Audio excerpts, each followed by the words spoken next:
Genghis Khan इतिहास के पन्नों में दर्ज एक ऐसा नाम है जिससे शायद ही कोई नावाकिफ हो। उसके जुल्म और बहादुरी की कहानियां दुनिया भर में मशहूर हैं। उसकी फौजें जिस भी इलाके से गुजरती थीं अपने पीछे बर्बादी की दास्तान छोड़ जाती थीं। कहने को तो वो मंगोल शासक था, लेकिन उसने अपनी तलवार के बल पर एशिया के एक बड़े हिस्से पर कब्जा कर लिया था। इतिहास में इतने बड़े हिस्से पर आज तक किसी ने कब्जा नहीं किया।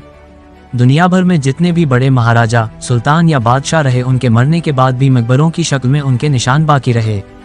ये मकबरे शायद इसलिए बनाए गए क्योंकि वो चाहते थे कि लोग उन्हें हमेशा याद रखें। लेकिन हैरत की बात है कि चंगेज खान ने अपने लिए एक अजीब वसीयत की थी। वो नहीं चाहता था कि उसके मरने के बाद उसका कोई निशान बाकी रहे।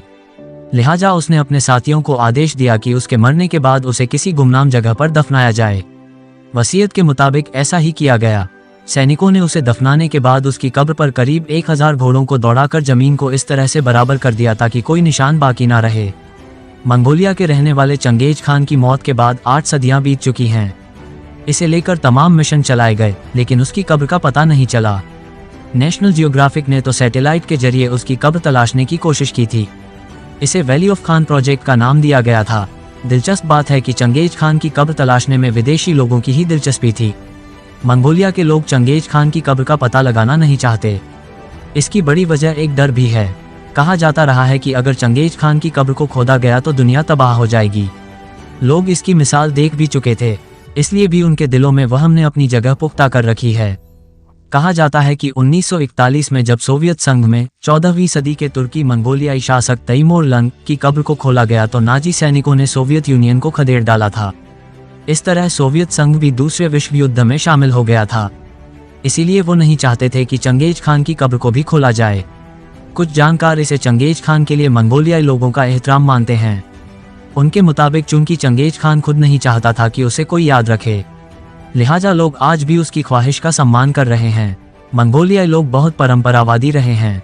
वो अपने बुजुर्गों का उनके गुजर जाने के बाद भी उसी तरह से आदर करते हैं जैसा उनके जीते जी करते थे।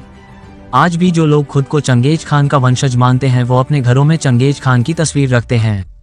जो लोग चंगेज खान की कब्र तलाशने के ख्वाहिशमंद थे उनके लिए ये काम आसान नहीं था।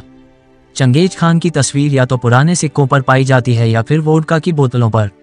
बाकी और कोई ऐसा निशान नहीं है जिससे उन्हें मदद मिली हो। रकबे के हिसाब से मंगोलिया इतना बड़ा है कि उसमें ब्रिटेन जैसे 7 देश आ जाएं। अब इतने बड़े देश में एक नामालूम कब्र तलाशना समंदर में से एक खास मछली तलाशने जैसा है। ऊपर से मंगोलिया एक पिछड़ा हुआ मुल्क है। कई इलाकों में पक्की सड़कें तक नहीं हैं। आबादी भी कम ही है। 90 के दशक में जापान और मंगोलिया ने मिलकर चंगेज खान की कब्र तलाशने के लिए एक साझा प्रोजेक्ट पर काम करना शुरू किया जिसका नाम था गुरानगोल।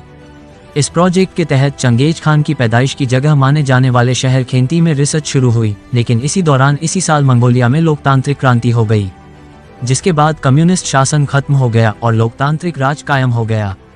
नई सरकार में गुरानगोल प्रोजेक्ट को भी रुकवा दिया गया।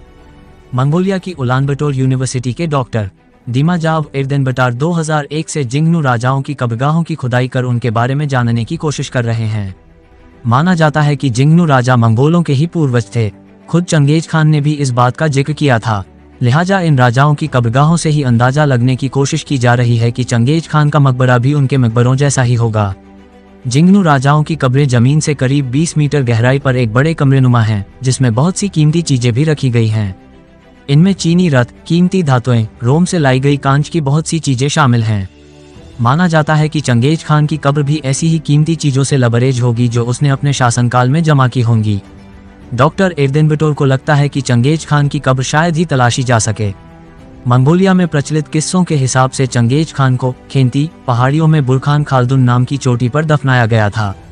स्थानीय किस्सों के मुताबिक अपने दुश्मनों से बचने के लिए चंगेज खान यहाँ छुपा होगा और मरने के बाद उसे वहीं दफनाया गया होगा।